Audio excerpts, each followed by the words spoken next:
Sveiki visi, hola a todos. Sveiki atvykę į mano kanalą, kur kalbame apie Ispaniją ir ispanišką gyvenimo būdą, bet dar gramatiką ir žodyną. Šiandien mes su jumis aptarsime pakankamai įdomią ir svarbią temą, kaipgi pasikeitė Ispanijos visuomenė per 20 metų. Ir per pastaruosius 20 metų Ispanija labai pasikeitė. Jeigu mes grįžtume į 2000 metus, mes pamatytume Ispanijos visuomenę visiškai kitokią. Kitokius įpročius, kitokį gyvenimo būdą ir netgi visai kitokius rūpesčius. Šiandien mes su jumis kalbėsime apie svarbiausius pokyčius, kurie įvyko su Ispanijos visuomenė. Pasilikite iki galo, nes kai kurie pokyčiai, aš manau, bus jums labai netgi įdomus.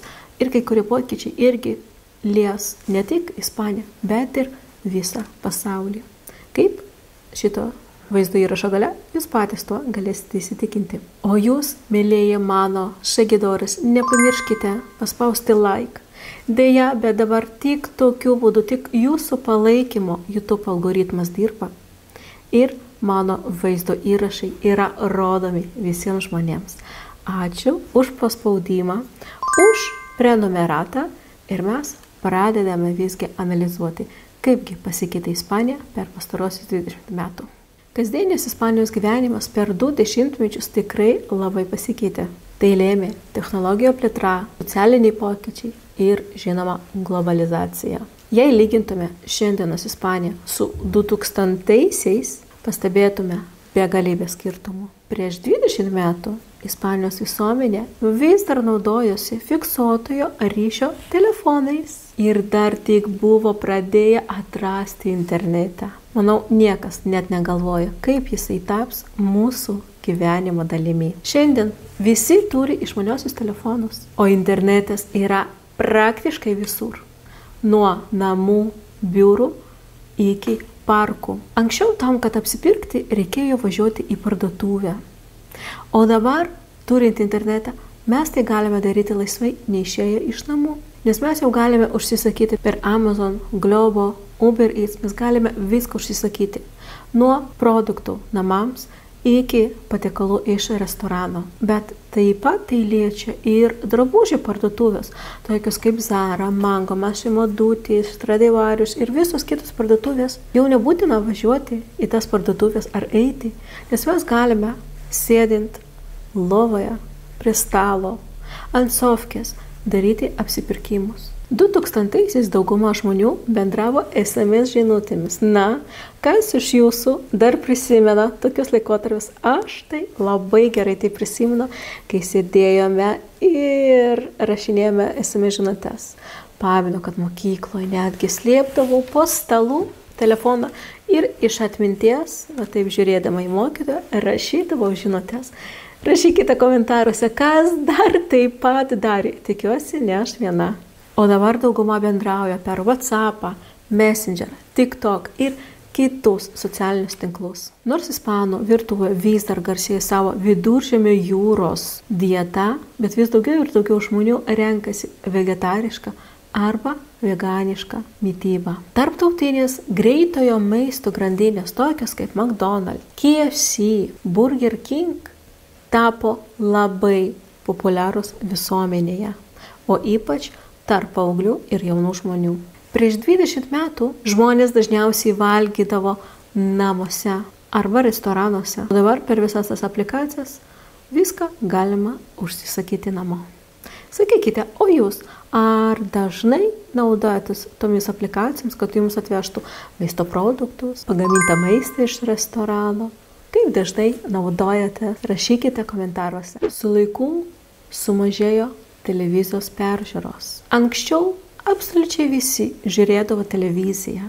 Aš netgi save pamenu. Ateidavau iš mokyklos, kuprinę į šoną ir į televizorių. O dabar daugelis renkasi Netflix ir YouTube. Ir jau nebūtina bėgti kuo greičiau iš mokyklos, kad būtent 4 valandą kažkokia programa prasideda. Nes per YouTube ir Netflix labai lengva pasižiūrėti tai, kas buvo ne tik prieš porą valandų, bet ir prieš porą dienų. Anksčiau vaikai žaisdavo lauke futbolą, basketbolą, slėpynės. O dabar dauguma vaikų sėdi prie kompų ir jau per kompą žaidžia futbolą, FIFA ir visus kitokius žaidimus. Anksčiau tėvai mus bardavo, kad mes per ilgai žaidžiame lauke, o dabar atvirkščiai. Tėvai bara savo vaikus, kad ilgai sėdi prie ekranų ir siunčia juos į lauką, o vaikai jau nebenori eiti. Kaip viskas apsivertė aukštyn kojom. Bet sveikatingumas visgi liko, nes dauguma jaunų žmonių, jau ne paauglių, bet jaunų žmonių ir vyresnio amžiaus taip pat vis dažniau renkasi jogą, pilates, bėgiojimą, dviračių sportą ir vis dažniau renkasi įvairius sveikatingumo centrus. Kelionės tapo pigesnės. Pigių skrydžių bendrovės, tokios kaip Ryanair, Vueling ir kitos, ispanams ir ne tiek leidžia labai pigiai važiuoti į kitus miestus ir į kitas šalis. Labai dažnai mes galime surasti bilietus, kurie yra 3-4 kartus pigesni negu nakvynė kažkokiame mieste. Miestuose vis daugiau pasidarė, ne tik vis daugiau, o išvis jie atsirado ir su metais vis daugėja elektroninių paspirtukų. Taip pat yra matomas, bet čia jau aš nesakyčiau, kad per 20 metų, nes prieš 20 metų visgi transporto priemonių mašinų buvo mažiau, o dabar daugiau. Bet kai buvo tas bumas, taip 2010 iki 20 metų buvo paaugo taip labai daug transporto priemonių, tai dabar jau eina mažėjimas ir vis daugiau žmonių čia Ispanijoje ir iš vis Europoje renkasi dviračius arba dalyjimuose automobilio platformas, jeigu jau nori nuvažiuoti kažkur tai į kitą miestą. Ispanijos darbo rinka per 2 dešimtmečius irgi patyrė labai didelį pokytį. Tai lėmė globalizacija, technologijų pažanga, ekonominės krizės ir žinoma pandemija. Ir tai lemia stabilaus darbo mažėjimą. 2000-aisiais dauguma žmonių dirbdavo vienoje įmonėje visą gyvenimą, turint nuolatinį kontraktą iki pensijos. Ir taip visi darbuotojai turėjo užtikrintą savo pensiją, kai ateis laikas, žinoma. Dabar dėja turime labai daug laikinų darbų ir netgi darbdaviai jau labai retai duoda, kada nuolatinę kažkokią sutartį. Labai dažnai dabar duoda trumpalaikę arba išvis išrašo laikinas darbo sutartis arba irgi labai daug žmonių dirba freelance. Ypač jauniems žmonėms yra labai sunku gauti stabilų darbą. Nuotolinis darbas tapo jau normalu, kas prieš 2 dešimtmečius buvo netgi neįsivaizduojama, nes anksčiau daugelis dirbdavo biuruose, o pandemija, ypač pandemija, labai pakeitė viską ir paskatino darbą iš namų. Žinoma, įmonėms tai yra tik pliusas, nes nereikia nuomoti patalpų ir taip įmonė patiria mažiau visokių išlaidų. Bet ir patiems darbuotojams irgi tai yra visai neblogai, nes nereikia gaišti laiko, nuvažiuoti į darbą, grįžti iš darbo, nes kažkada žmonės tikrai ilgai užimdavo kelias į darbą ir iš darbo. Pavyzdžiui, 1 valandą pirmin ir 1 valandą atgal. Žiūrite, jau 2 valandos. O čia atsibudai, prasitriniai akis ir pradėjai dirbti. Taip pat didelis pasikeitimas yra, kad darbdaviai pakankamai dažnai irgi leidžia savo darbuotojams pasirinkti darbo valandas. Jeigu tavo darbas nėra susijęs su žmonėmis, tai yra duodamas darbas, kurį tu turi padaryti, o per kiek valandų tu jį padarysi, jau darbuotojas išsirenka pats. Technologijos ir skaitmeninis sektorius irgi patyrė labai didelį pokytį. Per pastarosius 20 metų labai išaugo tokios profesijos kaip IT, programavimas, elektroniniai pardavimai, socialinių tinklų administratoriai, influenceriai ir turinio kūrėjų darbas tampa vis populiaresnis ir populiaresnis. Ir labai dažnai mes galime pamatyti, kad mūsų vaikai svajoja apie tokį darbą, kad jau jie nenori būti inžinieriais, daktarais, bet nori būti kuo youtuberiais. Nes iš šono jiems atrodo, kad čia toks lengvas darbas, bet mes visi iš tikrųjų žinome, kad iš tikrųjų labai mažas procentas, kas pasiekia aukštumas. Ir prieš 20 metų niekas netgi negalėjo įsivaizduoti, kad va taip, sėdant prieš kamerą, galima uždirbti pinigų. Deja, bet atlyginimai stagnuoja, nors pragyvenimo išlaidos išaugo, bet vidutinis Ispanijos atlyginimas per pastaruosius 20 metų visgi neišaugo tiek pat, kiek kainos. Ir kuo toliau, tuo didesnį galima matyti skirtumą tarp išlaidų ir uždarbio. Kuo toliau, tuo daugiau yra, tuo sunkiau yra jauniems žmonėms išsilaikyti ir būti nepriklausomiems. Ir tai lemia, kad labai daug jaunų žmonių gyvena su tėvais iki virš 30 metų. Žinoma, mes visi suprantame, kad tai yra dėl darbo, nes algos nėra tokios aukštos kaip kainos. Na, ir dažnai būna, kad jeigu jau vaikai išeina iš tėvų namų, jiems jau yra virš 30 ir jie susirado savo antrąją pusę. Ir su antrąją pusę jie susimeta pinigėliais ir taip gyvena. Bet jeigu jie išsiskiria, vėl kiekvienas grįžta pas savo tėvus. Kas prieš 20 metų buvo net neįsivaizduojama. Nes jau 20-22 metų jau žmonės būdavo atsakingi ir nepriklausė nuo savo tėvų. Iš to kyla ir būsto problema. Anksčiau žmonės labai lengvai galėjo įsigyti savo būstą, sutaupus per 10-7 metus jau galėjo įsigyti būstą, o dabar turėtum visą gyvenimą atidėlioti pinigus tam, kad nusipirkti būtą. Ir irgi čia dar vienas toks pasikeitimas, neigiamas, taip, kuris įtakoja, kad jaunimas vis ilgiau ir ilgiau gyvena su tėvais, nes tėvams dar pasisekė. Dirbtinis intelektas keičia darbo rinką ir mes tai su jumis labai gerai galime matyti jau dabar. Ir sako, kad kai kurios profesijos gali visiškai išnykti. Kaip galvojate, kokios profesijos tai gali būti? Vis daugiau atsiranda savarankiško darbo, kur žmonės patys kažką tai daro, dirba, parduoda ir yra nepriklausomi nuo darbdavio. Nors tai ne visada yra gerai, nes taip žmonės neturi stabilių pajamų. Didėjanti robotizacija irgi nepadeda žmonėms, nes iš įvairių fabrikų vis daugiau ir daugiau yra atleidžiami žmonės, nes juos pakeičia robotai.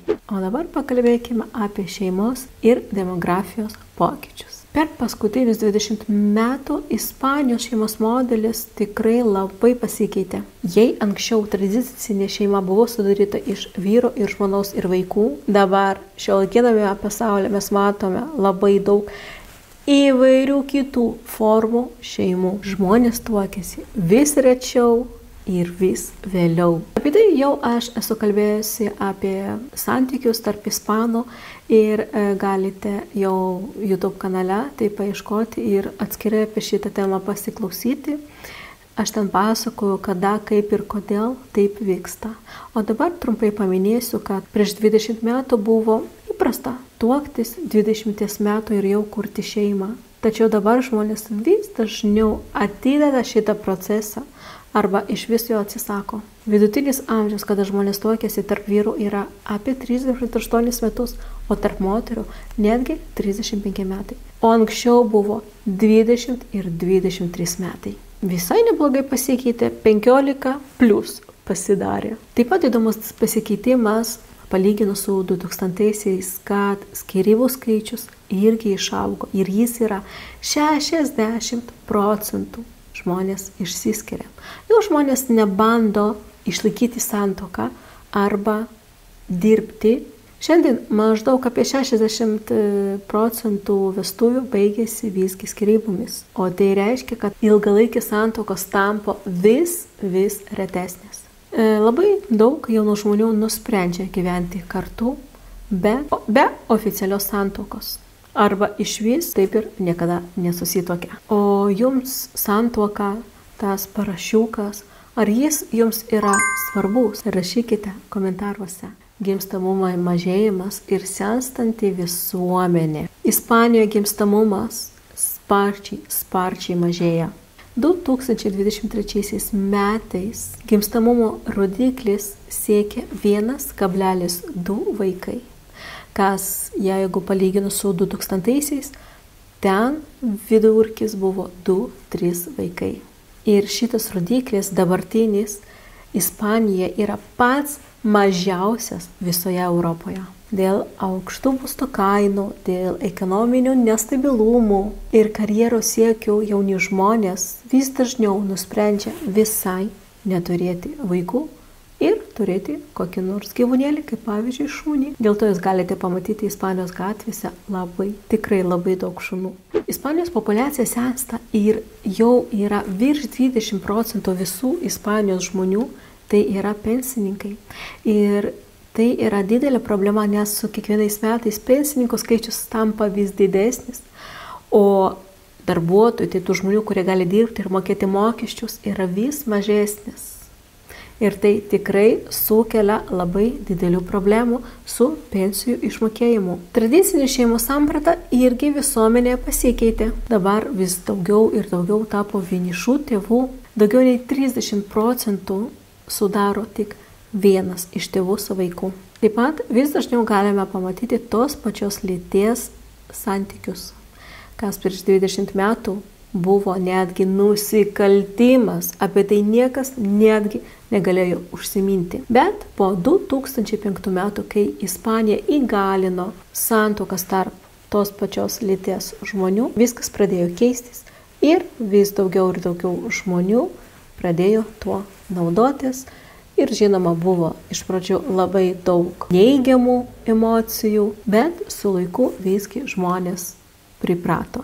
Ir jau dabar galime pamatyti tikrai labai įvairias šeimas. Taip pat su kiekvienais metais tampa vis daugiau daugiakultūrinių šeimų, nes Ispanijoje atvažiuoja daug labai imigrantų ir jie tarpusavėje susituokia. Jeigu nesusituokia, tai iš vis tiesiog gyvena kartu, gimsta vaikai. Ir tie vaikai jau yra daugiakultūriniai. Dėl to iš tikrųjų per 20 metų padidėjo mišrių santuokių. Jūs paklausite, o tai koks bus ateities šeimos modelis? Ir ką sako mokslininkai, kad ir ekspertai prognozuoja, kad tradicinis šeimos modelis ir toliau vis keisis. Vis dažniau žmonės gyvens be partnerio, daugės alternatyvių gyvenimo būdų, tokių kaip bendruomeninės šeimos, kuriuose kelios nesusijusios šeimos tarpusavėje gyvena tame pačiame bute, nuomojantis kambarį ir dalysi kasdieniu gyvenimu. Pastaruosius 20 metų Ispanija patyrė labai daug pokyčių, kurie palėtė ne tik žmonių mąstyseną, bet ir socialinės normas. Ir vėl visi šitie veiksmai vyko dėl jau paminėtų įvairių veiksmių.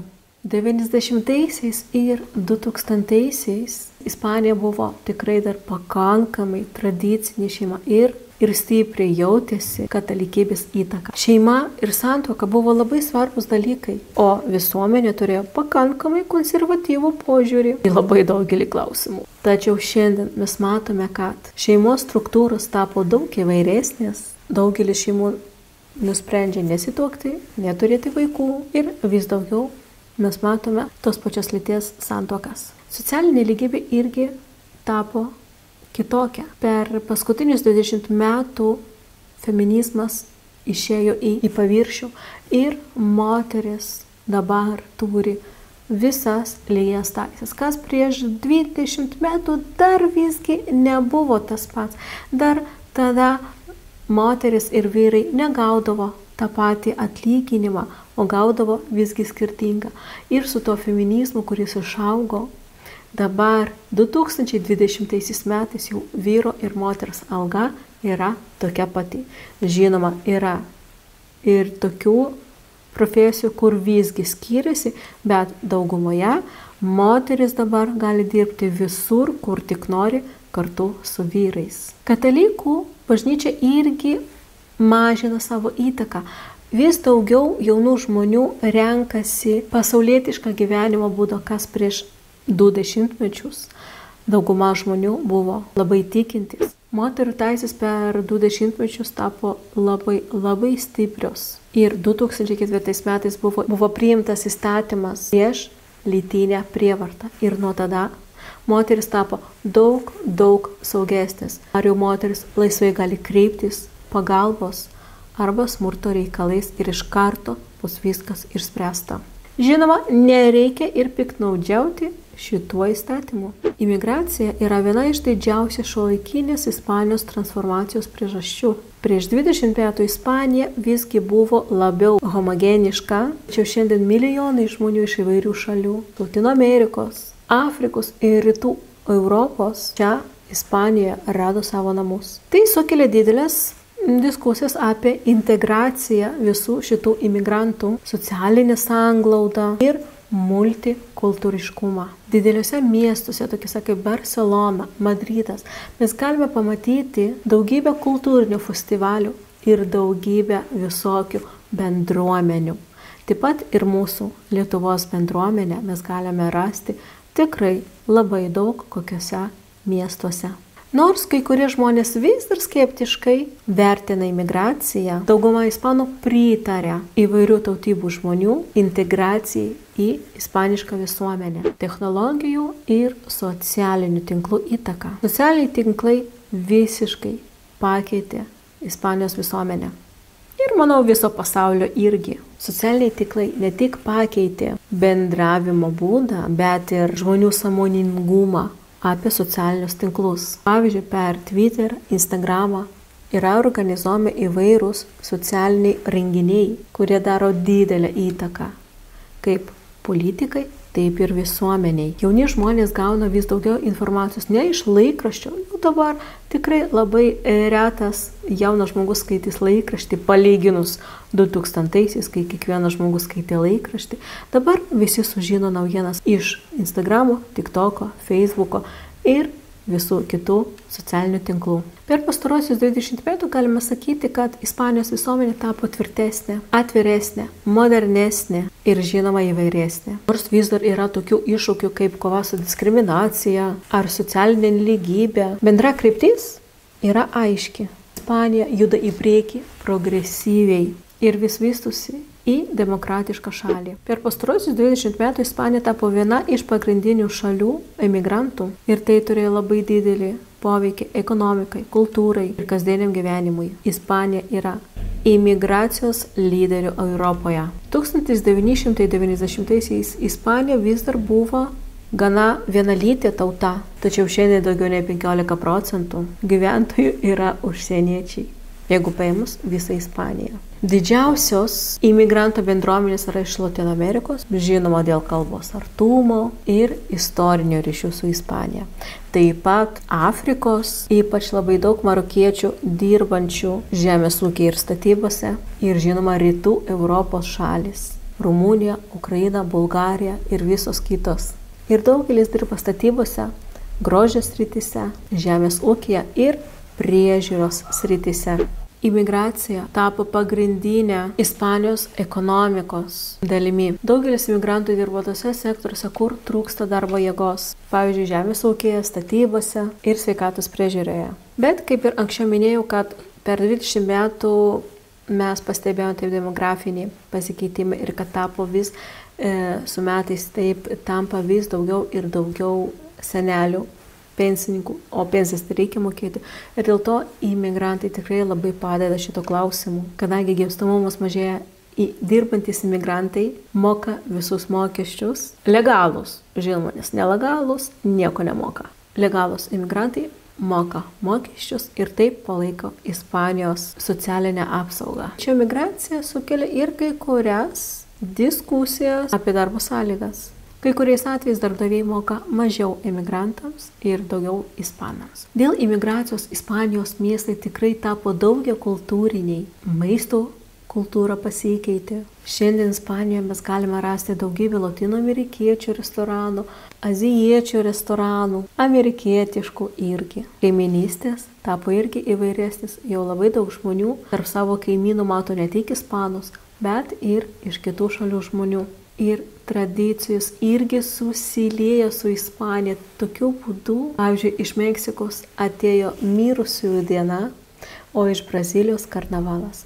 Ir šitos dvi šventės Ispanijoje, kas jau gyvena, tikrai žino, kad jos yra tikrai labai, labai didelės ir visi, absoliučiai visi žmonės jas švenčia. Ekspertai prognozuoja, kad dėl mažėjančio gimstamumo ir darbo jėgos trūkumo Ispanijoje ateityje dar labiau turės priklausyti nuo imigrantų. Klausimas, kaip valdžia ir visuomenė sugebės užtikrinti sklandžią integraciją, išliks aktualus dar ilgą laiką. Kaip matote, Ispanija labai pasikeitė per paskutinius 20 metų. Ir tikriausiai toliau keisis, be abejonės. Kai kurie šitie pokyčiai buvo teigiami, kai kurie iš jų, kaip matome, ir neigiami. Kiti sukelia naujų iššūkių, naujų sprendimų ieškojimo. Bet akivaizdu, kad visuomenė visą laiką evoliucionuoja. O dabar noriu sužinoti jūsų nuomonę. Kuris iš paminėtų pokyčių jums yra pats įdomiausias? Ar gyvenantis čia Ispanijoje, ar jūs pastebėjote dar kažkokių pokyčių? Parašykite tai komentaruose. Prenumeruokite kanalą.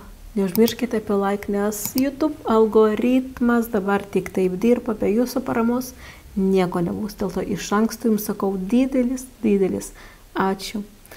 Ačiū, kad buvote, kad žiūrėjote, kad išklausėte šitą tikrai pakankamai ilgą vaizdo įrašą, bet tikiuosi jums buvo tikrai įdomu sužinoti, palyginti, kaip pasikeitė Ispanijos visuomenė, ar jūs matote galbūt panašumus su Lietuva ir kitomis šalimis.